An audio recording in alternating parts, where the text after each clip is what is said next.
Adajan LP Savani road પરની કૃપા overseas એજન્સીના ચૌહાણ બંધુઓએ 9 લોકો પાસેથી વિદેશમાં નોકરી આપવા તેમજ વર્ક વિઝાના બહાને કુલ 20.66 લાખ પડાવ્યા હતા.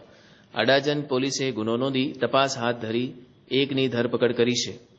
કામરેજના સીમાડી ગામના મહાયાવંશી ફળિયામાં રહેતા ખેડૂત પ્રકાશભાઈ પ્રભુભાઈ ઉમેરિયા અને ગયા મહિને ભાવેશ અરવિંદભાઈ ચૌહાણ અને તેના ભાઈ કલ્પેશ ચૌહાણની સામે ફરિયાદ નોંધાવી હતી. પ્રકાશભાઈને વર્ષે 2020માં ખેતીનું કામ છોડી આર્થિક રીતે પગભર થવા કેનેડા રોજગાર માટે જવાનો વિચાર આવ્યો હતો અને અડાજણ એલપી સવાણી રોડ ઉપર વુડ સ્ક્વેર ખાતે કાર્યરત કૃપા ઓવરસીઝ નામની એજન્સીમાં કલ્પેશ અરવિંદ ચૌહાણને મળ્યા હતા.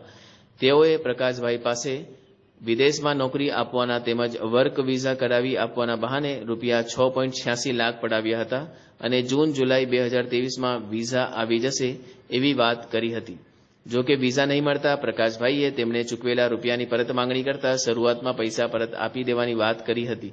બાદમાં પ્રકાશભાઈને જાણવા મળ્યું કે ચૌહાણ બંધુએ તેમના ઉપરાંત અન્ય લોકો પાસેથી પણ કુલ 20.66 લાખ રૂપિયા પડાવ્યા છે. અડાજણ પોલીસે તપાસ હાથ ધરી હતી. ગઈકાલે પોલીસે આરોપી ભાવેશકુમાર અરવિંદભાઈ ચૌહાણની ધરપકડ કરી સંલગ્ન કાર્યવાહી હાથ ધરી છે.